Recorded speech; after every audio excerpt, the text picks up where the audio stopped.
Dimension 3, culture and team. Creating a high-performing and high-integrity culture within companies is an ongoing challenge. You must be vigilant and constantly aware of the culture you are fostering as you build and grow the company. It is a grinding and complex task, but also very rewarding to the organization in the long run. Some of the actions that will help you build a self-sustaining, strong culture include leading by example, recognizing proactivity, and rewarding positive results. Creating the right culture will give your company a solid foundation.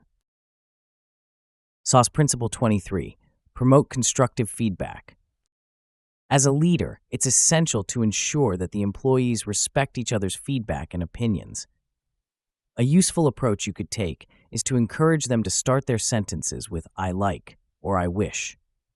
Implementing a practice of one person speaking at a time without interruptions is the first step in fostering a respectful culture.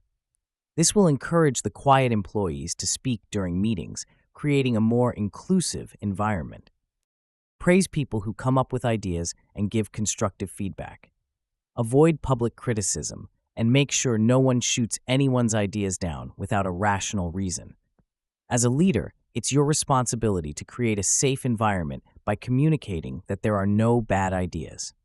You can break the ice by asking for the craziest ideas first and volunteering to be the first to go through a crazy, unrealistic idea. This will teach people to respect suggestions they disagree with and allow them to practice delivering a counter-argument or justification. SAUS Principle 24. Keep meetings agenda-specific and focused.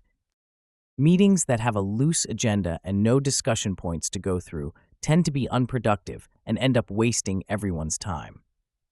Employees will start to resent these meetings, and some employees will avoid calling for meetings even if they were really important due to the stigma they have. Some best practices I use include the following. 1. End meetings very quickly as soon as the agenda points are done. 2. List the agenda within the calendar invites. 3. Make the meetings short on the calendar invite. Start on time, especially for the routine small meetings. When the meeting is a large group involving external stakeholders, it's acceptable in most cultures to wait for around 5 minutes until everyone shows up. If the time isn't enough for the subject raised and it requires multiple stakeholders to be involved, schedule another meeting as a working session specifically for that subject. When coached in the right manner, this pragmatic approach will become instilled within the team. It also will start spreading into other teams beyond the function you're responsible for. Each CXO believes that their part of the business is the most important part, and they make a compelling set of arguments. Matt Blumberg, 3-time CEO and author of Startup CEO and Startup CXO. SAUS Principle 25. Put the needs of the business before the needs of a department. As a leader, it is critical to your success that you always think as a partner and not as an employee. You must always prioritize company objectives and the needs of the business, which requires collaboration with your peers. For example, you want a budget allocated to your team so you can automate some accounting procedures, while your colleague is asking for the same budget to launch into a new market, which could eventually yield the funds to pay for your request within 6 months. In that case, you should step back and propose that their project is prioritized. SAUS Principle 26. Diversify teams based on personalities and skills. Use one of the many personality tests widely available online to better understand what drives your employees. This could result in increased productivity, innovation, and better decisions being made. I have been using a simple approach since 2017 called the Pioneer, Driver, Integrator, and Guardian framework, which defines 4 personality types as follows. Refer to Figure 9, Preferences of each personality. Personality 1, Pioneers. These leaders want to implement innovative ideas, don't like overthinking or overanalyzing or being delayed. They focus on the big picture and tend to be okay with taking risks. Personality 2, Integrators. They are focused on bringing teams together and gaining consensus. They contribute significantly to building a sense of belonging in the company. They usually get irritated by cynical people, Personality 3, drivers. They are result-oriented and data-driven. They keep discussions focused on results and derived decisions. Personality 4, guardians. They want stability and hesitate to take risks. They need data and time to analyze it before making a recommendation or a decision. They are uncomfortable rushing through important and risky decisions. This approach has been created based on scientific studies. The creators of this framework, Dr. Suzanne Vickberg, a social personality psychologist, and Kim Christford, a business coach, consulted with biological anthropologist Helen Fisher of Rutgers University, who specializes in researching brain chemistry and romantic relationships. They have also collaborated with molecular biologist Lee Silver of Princeton to apply statistical models to group people based on patterns. Around 190,000 people have completed the assessment. More than 3,000 lab tests have been conducted with leaders and teams, and interactive sessions spanning 90 minutes to 3 days have been held. The outcome was increased productivity and innovation and improved decision-making. There are other personality tests that you can explore, including Myers-Briggs Type Indicator, 5-Factor Model, and Strengths Finder. To learn more about applying this practically, check the resources website mentioned in the resources PDF document. SAUS Principle 27. Ensure introverts are heard. Many introverts are intelligent and have great ideas which they might not express without encouragement or the right environment. They can also be coached to become great project and team leaders. Most introverts are observant and collected, very useful qualities for solving problems. They effectively drive change by empowering their team members to become more proactive and involved, which enhances the probability of success. There's a general assumption that extroverts make better leaders. However, in an experiment conducted by 3 professors in the U.S., where 2 different groups of students were tasked to produce and sell T-shirts, the teams with introverted leaders sold 28% more T-shirts than the teams with extroverted leaders. They discovered that extroverted leaders stifle proactivity because they feel threatened by it. The following are some suggested actions to encourage introverts to speak up and be more involved. When having stand-up meetings, ask the team to take turns in leading the meeting agenda. In meetings, make sure the meeting leader of the day asks every person if they have anything they want to speak about.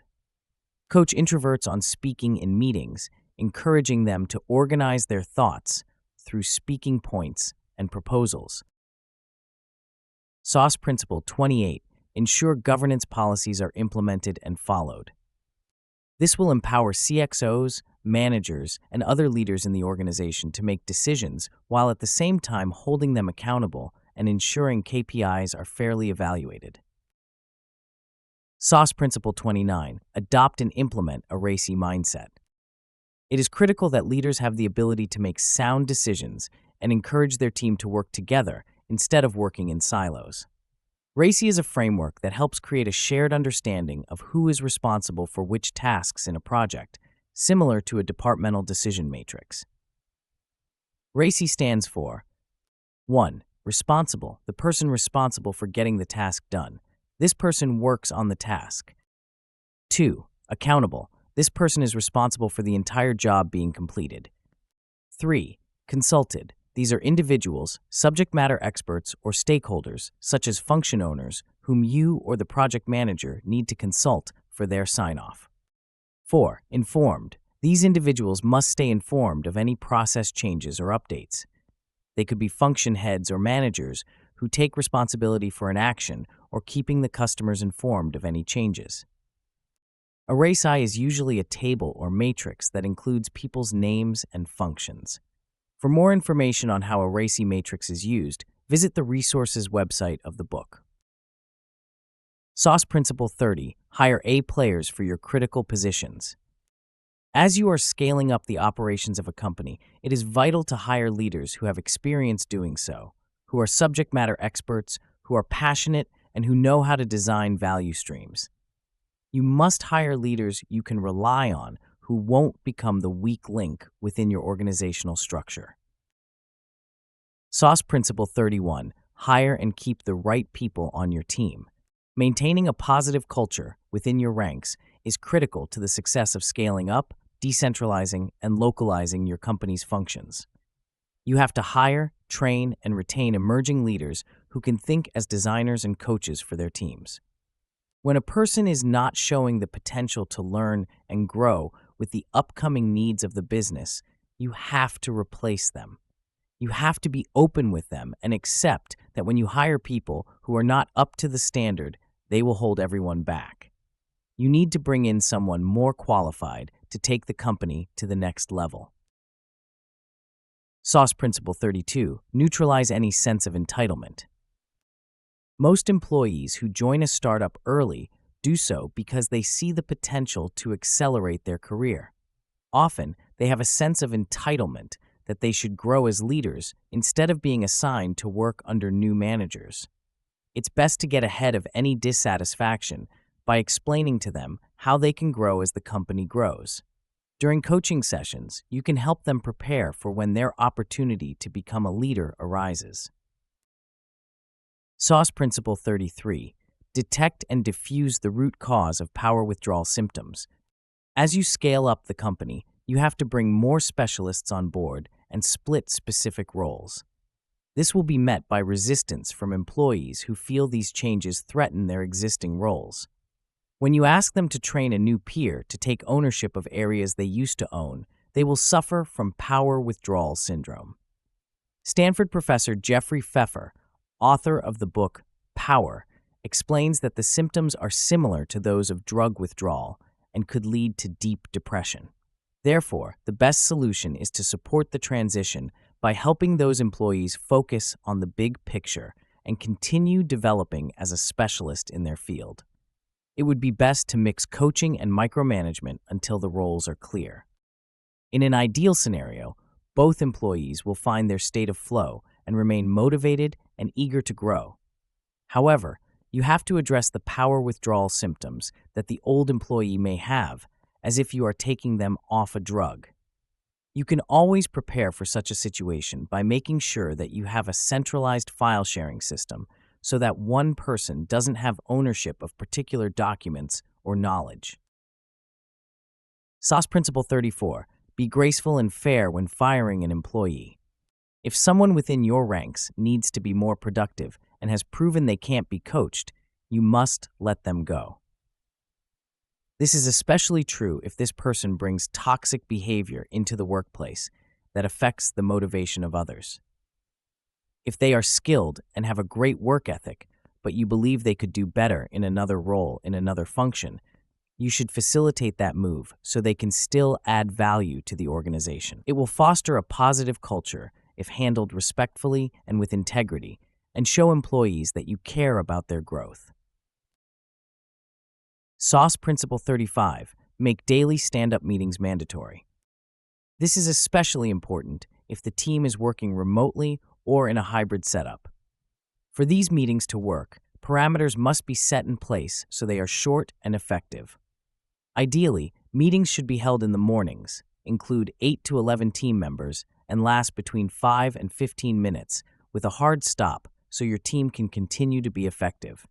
If more time is needed, you can schedule another meeting, including only the people who need to be there. Keep meetings more frequent but short, and follow the agenda. The agenda must be limited and focused on core questions to update you on critical issues and ensure your priorities are current. Some suggested questions include: what did you do yesterday? What will you do today? Are there any blockers? This ensures that people are synchronized and connected and that everyone, including introverts, can be heard. Let the team take turns leading stand-up meetings. SAUS Principle 36. Implement a responsibilities matrix. Having a responsibility matrix for routine work is essential. It defines the roles of those who own each area of the internal knowledge base and keep it up to date. It will give people a sense of ownership in the areas they are responsible for. Also, assigning secondary and tertiary owners is a good practice to ensure business continuity. A responsibility matrix, also called an authority matrix, is a policy document that outlines who is responsible for what tasks and whose approval is needed for that work. It can be as simple as a table, as shown in the figure 10, a responsibility matrix template. It is common to step on toes when taking on new initiatives and miss some critical functions in the decision-making process. Sometimes you have to move fast, which requires approvals immediately. Logically, the risk involved should determine how long these decisions take. Most approvals are sanity checks rather than actual assessments. For example, consider the process of changing the price of a product, which requires proper planning and involvement from other departments. This cannot be assessed at the same speed as the need to send a mailer out to all customers because you have a product defect or your systems are down, which requires fast, effective responses. When you involve someone unnecessarily, just out of courtesy, it wastes their time. They will likely not see it as being courteous. To maximize the number of fast and accurate responses and decisions, build your own authority matrix that becomes a living document. SAUS Principle 37. Conduct skip-level meetings routinely. As the company grows, it will become more challenging for you to meet everyone. Skip-level meetings are those with your direct reports' direct reports. They are a great way to get to know younger employees and to keep an eye on the big picture. All leaders and managers should conduct skip-level meetings, and it is crucial that you coach them on conducting these correctly. Be open about why these meetings are essential for the company's greater good. As we all build natural biases as human beings, we become desensitized to our line managers. Skipping a level breaks our routines and allows us to receive and share fresh feedback. Common agenda items could include asking what things the junior employee would like leadership to stop doing, start doing, and continue doing. SAUS Principle 38. Implement periodic 360-degree feedback performance evaluations. This means all company employees will have the opportunity to receive feedback from peers, reporting employees, line managers, customers, and vendors, if applicable. They'll also have the opportunity to give feedback about their peers. This will help uncover opportunities for improvement within the team and reveal specific areas of strength. It's a good way to remain proactive toward uncovering any emerging trends that impact the culture beneath the surface of your everyday visible interactions. SAUS Principle 39. Clarify what makes a mistake acceptable. When you communicate that mistakes are part of innovation, you have to be clear what you mean by this. It's not acceptable to fail due to negligence, but taking a calculated risk which doesn't come off is a learning experience, and it is about how fast you recover from the mistake. SAUS Principle 40. Engaged employees are committed employees. When you match people to what they like doing and give them a safe space to make their mark, they will likely commit to the role. As you scale up your operation, you will need passionate and dedicated individuals and leaders. Investing time in coaching and ensuring people fit their roles will pay off in the long run. In other words, you need to align people's values and passions with the objectives of the business. People don't like to be told what to do. When we are told to do something, our natural reaction is to push back. Jocko Willink, former U.S. Navy SEAL. Willink says that on most of the military missions he led, he never had to tell people what to do in detail because everyone knew what was expected out of them and how they could add value and work together to complete their mission and survive. His secret to success was him giving clarity about their roles and the freedom to make decisions per the decision-making framework that the team trusted and agreed on. The same goes for a scalable business. When your leaders are committed to and understand their roles in building a successful and scalable company, giving them the freedom to make their own decisions within a clear framework creates a strong team that delivers results against the uncertainties of startups. SAUS Principle 41. Building trust among team members prevents conflict and promotes collaboration. When you assign teams to a project, holding the leader accountable for the outcome and the team accountable for supporting them, everyone comes together more effectively. They know that when their turn comes to lead, they will need the same support that they are giving the current leader. SAUS Principle 42. Be more inclusive, less intrusive. When trying to implement new changes and win the necessary support, it is essential to give stakeholders a sense of ownership. You can do that by allowing them to help find an overall solution, especially if the bottleneck is in their department or function. Being forceful and dictating what they must do will create resistance to any idea and spread a dysfunctional culture that lacks trust. They'll most likely perceive you as someone who doesn't respect their capabilities and is gunning to replace them. You have to be mindful to the fact that people want to work with people they like. From experience, taking a coaching approach of leading them toward the answer through questions and constructive feedback is the best approach that works most of the time. SAUS Principle 43: encourage support functions to be partners, not just guardians. Most support functions follow a process with controls that protect the business. As your company grows, so does the importance of these controls. Function heads tend to operate as guardians rather than solution seekers. It is essential to collaborate with these leaders and guide them on how they can safely contribute to the company's innovation. One basic example is in finance, the support department with the most to protect. You can collaborate with the controller to set limits under which their approval is not needed.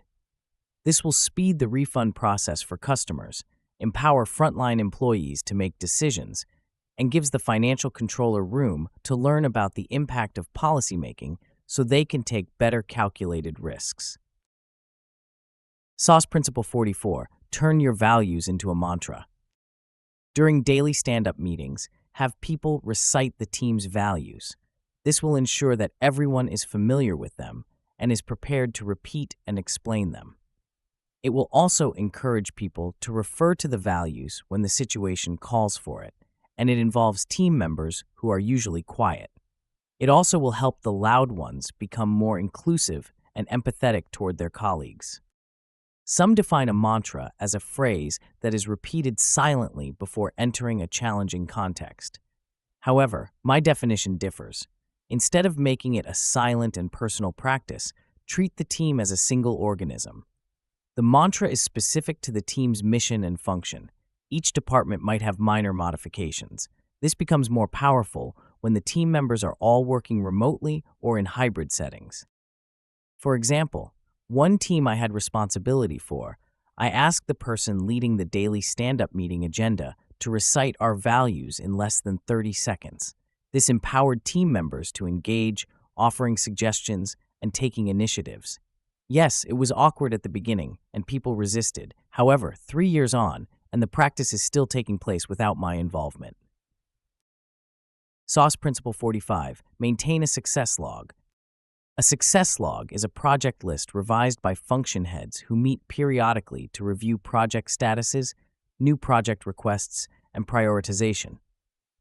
This will protect your company from falling into the trap of distrust or rivalry among departments.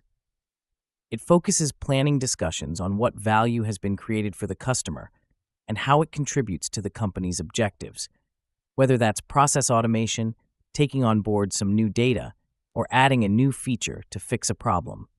All can give you the edge over your competitors. This pipeline of improvements will be your company's North Star. If there is already distrust, you need to have a candid discussion with function leaders and air all your concerns constructively and respectfully to find some common ground and work toward the greater good of the company. To build your list of projects, focus on the customer's pain points. What are they complaining about?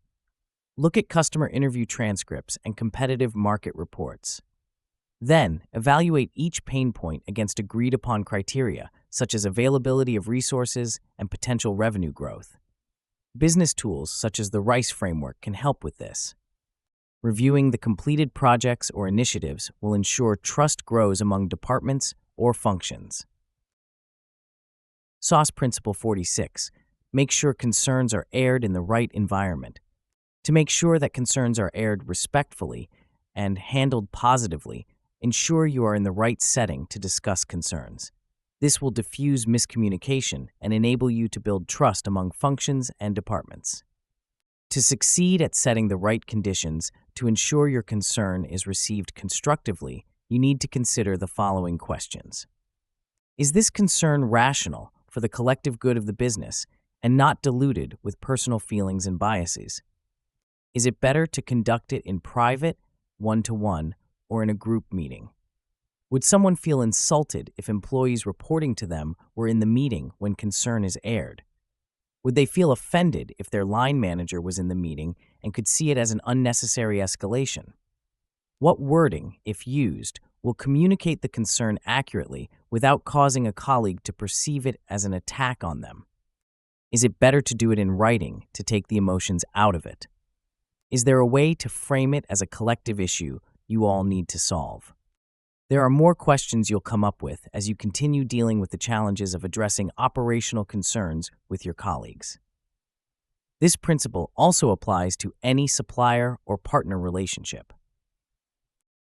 SAUS Principle 47. Invest in formal and informal training.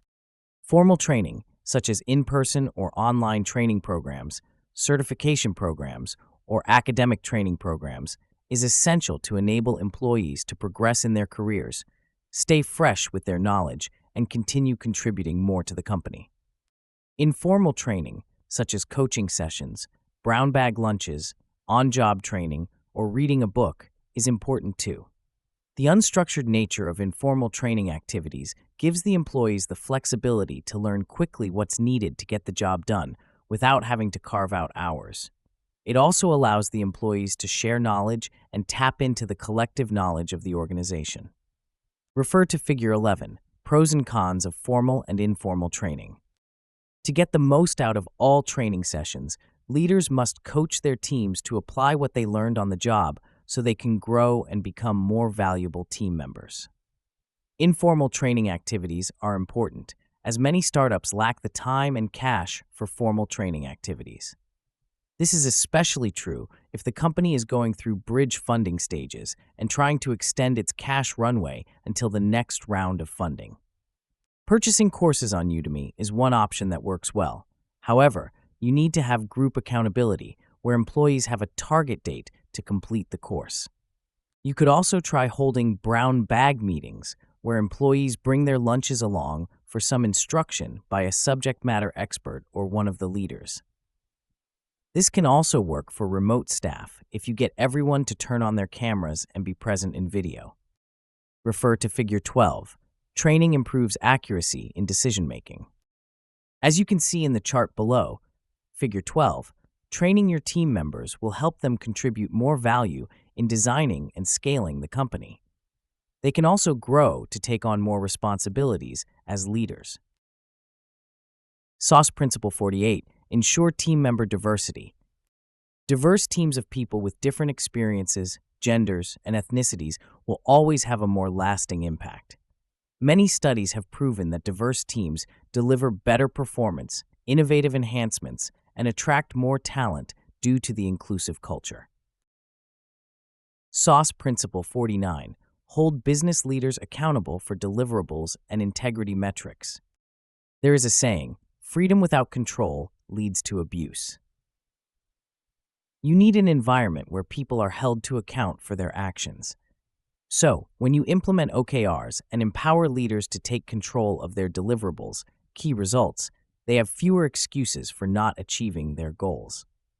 Including integrity metrics ensures that team members are not pressured to cut corners or stray from the right path, especially if they are in emerging markets where bribery is rife.